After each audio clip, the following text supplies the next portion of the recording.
This video will refresh you on solving basic logarithmic equations. So let's first talk about the types of logarithmic equations we'll be looking at. We'll be looking at two types. We'll be looking at when a log equals a number or when a log equals a log. And here's the example of both. So although there are variations beyond this that are more complex and a little more expanded than this is, we're going to be going with these two basic types. So the first one we're going to look at is log equals number. So let's talk about the steps. When we have a logarithmic equation to solve in this format, the very first step is no different than it was for the exponential equations. I need to isolate the logarithm. Okay, and again, just like it was for the exponential, the things around the logarithm, it could be something multiplied to the front of it. It could be something added or subtracted with the logarithm, but we need to isolate that logarithm.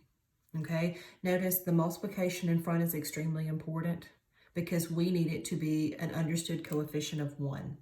Because after we get the logarithm isolated, the next step is to use our conversion and convert to an exponential.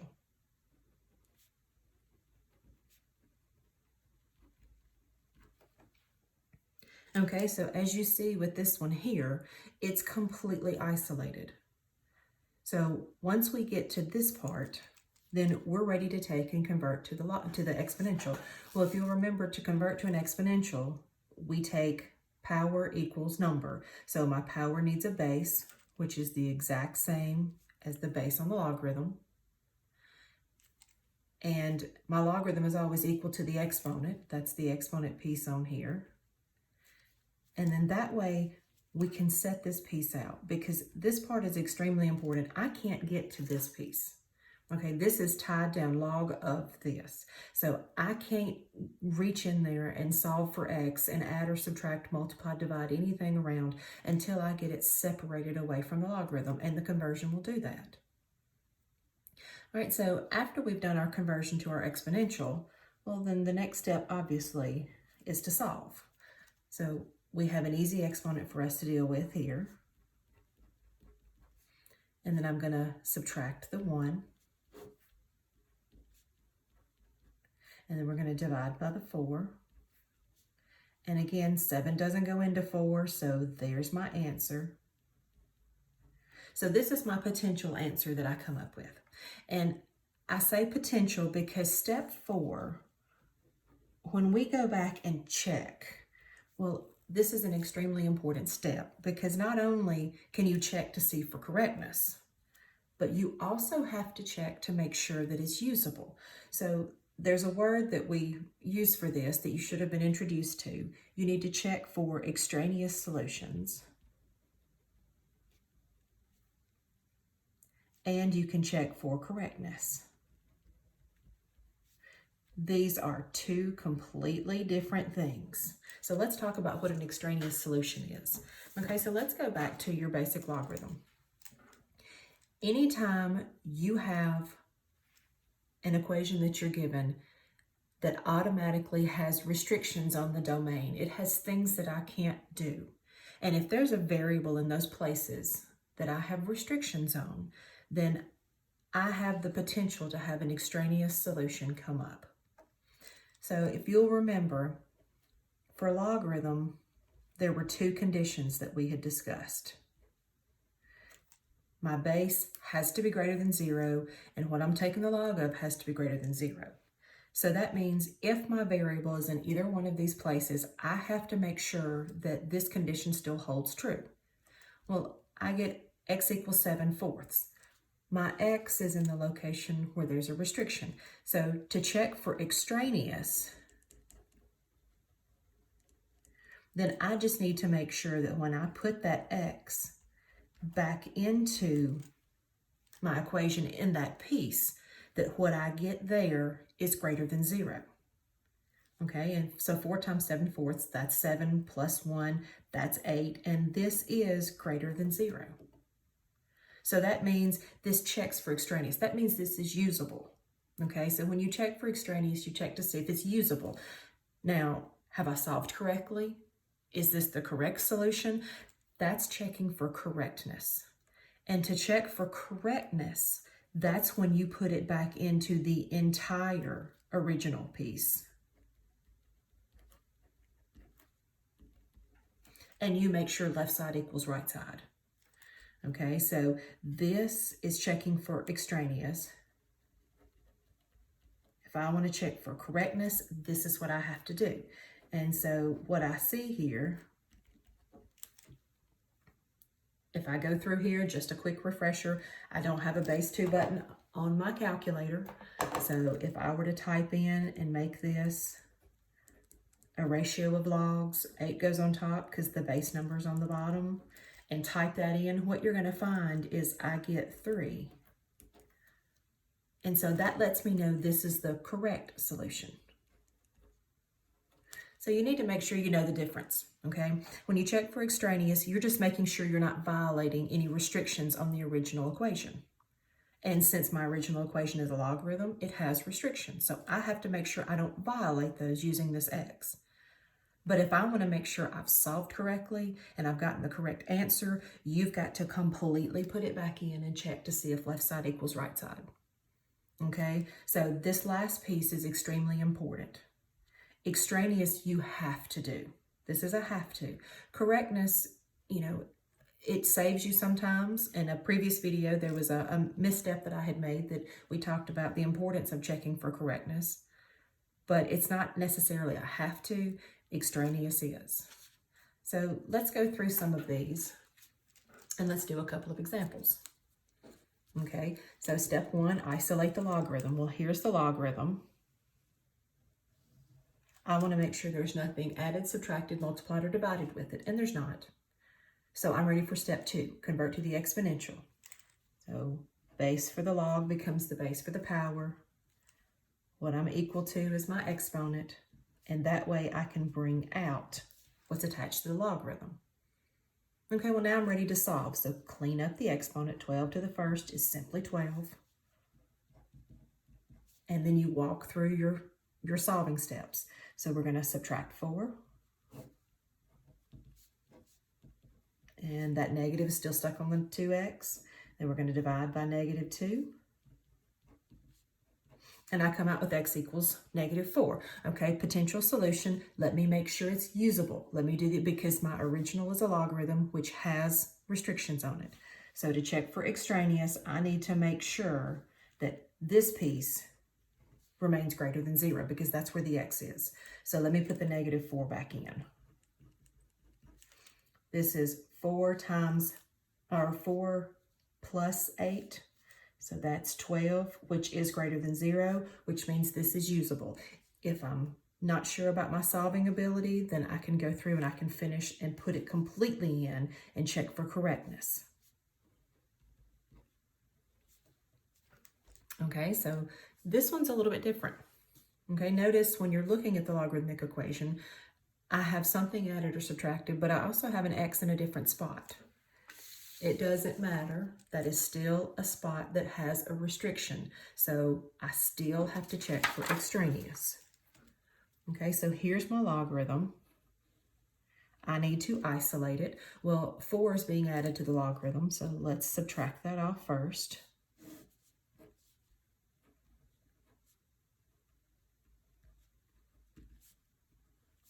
Okay, once I'm here, I'm ready to convert. This is my base for my power. This becomes the exponent. That way I can be equal to what I'm taking the log of. Okay, well this one's a little different than this because my x happens to be enclosed by an exponent. Well, go back to your solving skills. How do we get rid of an exponent? We take a root. Okay, but pay attention. Odd exponent, you take and you just use what comes out off the other side. If it's an even exponent, remember you got to do plus minus. So just be real careful and remember your solving rules. Because this is a cube, I'm going to take a cube root of both sides. These cancel, leaving me the 5x. Because this is odd, then the cube root of 8, what can I cube to get an 8? That's 2. And I don't have to do plus minus, it's just the number that comes out because there's only one way to cube and get an 8. And then I finish solving. So divide by 5. 5 doesn't go into 2. So there's my potential solution. Again, I have to check to make sure that it's not extraneous. So I go back to the place where the variable was, and I need to make sure that that stays greater than 0 because that's the restriction. Okay, so when I put this in, I get 5 times 2/5, which is 2. And 2 is greater than 0. So that lets me know it's not extraneous, it's usable. If I want to check for correctness, then I would put it back here and make sure left side equals right side. Okay? There's my final. Okay, again, here's my logarithm. My logarithm is being multiplied by 5, so let's divide that off.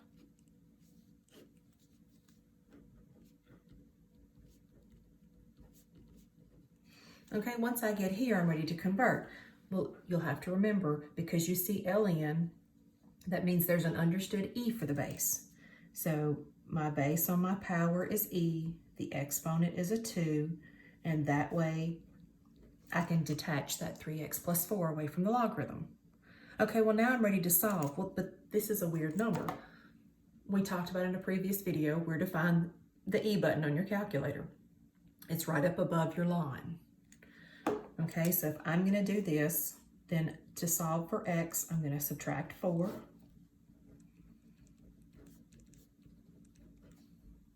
And then I'm going to divide the entire result by 3. So here's my exact answer, but if I want a decimal piece, then I'm just going to go through here and have e squared, close my parentheses, minus 4, there's my numerator, and I'm going to divide that by 3. So my x value is approximately 1.130. Okay, well again, same thing. Potential answer. I still have to make sure because the x is located in a spot that has a restriction, so I need to make sure that this piece is greater than 0. So when I put this back in, I want to make sure it's greater than 0. Well, you can kind of reason through these. I mean, these up here were easy enough for me to get exact answers. Even if I don't go through here and get an exact answer, I have a positive times a positive, and I'm going to add more to that. So this is a whole bunch of positive. That is most definitely greater than 0. So this passes the extraneous test. If I want to make sure that it's correct, remember what we talked about. If I go and put this back in up here, if you use the rounded version, you're not going to be spot on 10. You're going to be just a little bit off from it. Okay, so to know if it's spot on 10, you would have to put this piece back in. All right, so here's my answer. Okay, so last one's got a couple of things with it. It's got a lot more around it, and it's got a quadratic inside of it. Okay, but let me identify the logarithm. And then you work through your solving skills. We're going to subtract the 6. That leaves this positive 5 still attached to the logarithm. Well, then that 5's being multiplied, so I've got to divide it.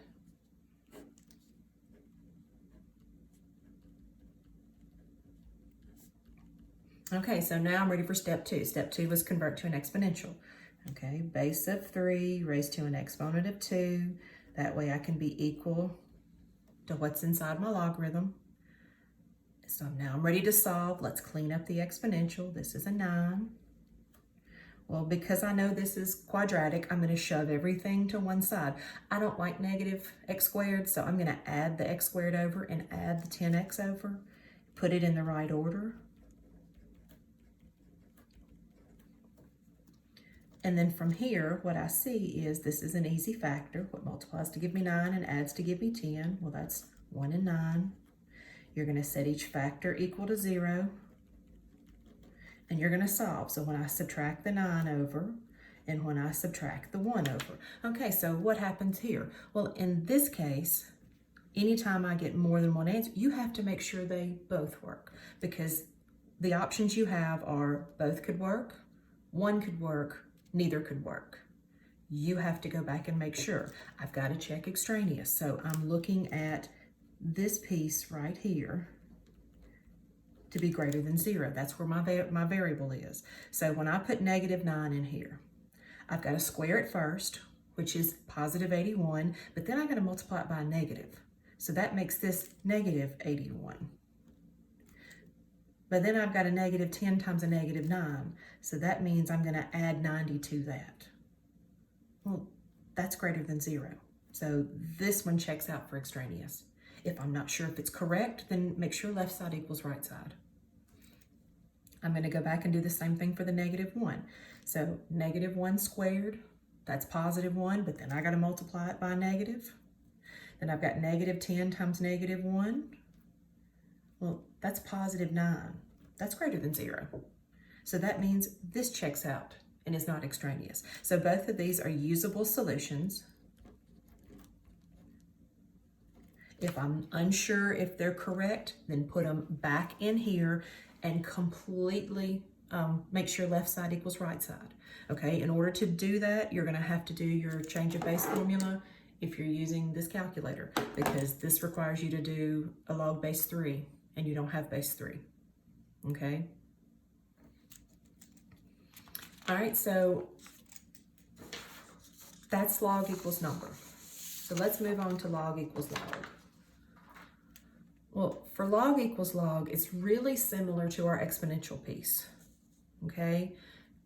And we had a really similar statement when we talked about solving exponential by making the bases the same. But for this one, it's the statement of 2 logarithms are equal if. Well, when can I have 2 logarithms be exactly equal? Well, they're equal if their 2 bases are equal. And they're equal if what I'm taking the log of is equal, okay? So on here, I'm gonna just call that my log input. And I'm talking about this piece right here.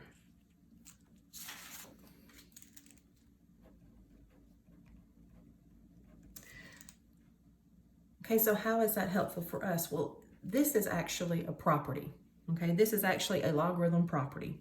It states that if 2 logs are equal and the bases are equal, then you know that the 2 things you're taking the log of must be equal. So how does that help me? Well, it helps me to solve, because when I go through and have 2 logs that are equal and they have the same base, then just like we did with the exponential, we can forget about the log momentarily and focus completely on what we're taking the log of. But let's talk about one quick thing. Notice that the property, it's if log equals log. It's not 3 times this log equals 5 times this log, or a half of this log. It's got to be an understood 1 in front of both places, okay? So that's just important for you to know. So when I come down here, log base 10 of something equals log base 10 of something. So 2 logs are equal with the same base. Then that means I can focus on what I'm taking the log of. Well, this becomes an easy linear piece for me to solve. So I'm going to move the x over. I'm going to subtract the 9. Divide by the 3. And this is what I come out with. Okay, but just like the other one, the original starts with a logarithm. Logarithms have restrictions.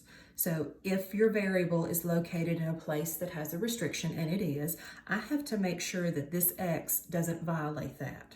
So because there's more than one logarithm, I have to make sure that it doesn't violate that on both of them. Okay, so let's talk about potentially what could happen. This x could be fine in both places. This x could violate both places, or it might violate one or the other. The only time we can say it's not extraneous is if it's okay both places. I don't care if it messes up one of these sides or both of these sides. If it just messes up one, I can't use it. Okay, so when I put -2 in here, 3 minus -2, that's 3 plus 2, that's definitely greater than 0. So it's okay on this side. Let's check this side. 2 times negative 2 plus 9. That's negative 4 plus 9. That's 5. So it's okay on this side. That means it's usable. Is it correct? Well, I would have to put in make sure left side equals right side. Okay, and so my answer for this one is a negative 2. All right, over here, this one, same thing. I have 2 logs with the same base, understood coefficient of 1 in front. That means that property says I get to focus strictly on what I'm taking the log of. This is quadratic. Go back to what you know. We're going to subtract the 2x over and subtract the 2 over. Okay, so when I subtract the 2x, well, when I subtract the 2, I got to combine it with that negative 1. So this one's an easy factor, so I'm going to go through and factor it. Set each factor equal to 0. And what I get when I add the 3 over and what I get when I subtract the 1. Okay, so just like it was before, I still have to check both of these. So I've got to make sure that this is still greater than 0, and I've got to make sure that this is still greater than 0. So let's go with the 3. 3 squared minus 1, that's 9 minus 1, that's 8. 8 is greater than 0, so 3 passes the test on the left side, but I got to make sure it passes on the right. Okay? 2 times 3 plus 2, that's 6 plus 2, that's 8. It passes the test on the right, so that means 3 passes the extraneous test. It's not extraneous. I get to use it, but I don't know if 1 is or not, because remember, both of these could work, one of these could work, none of these could work. So let's go over here. Negative 1 squared minus 1. This is 1 minus 1. Well, 1 minus 1 is not greater than 0.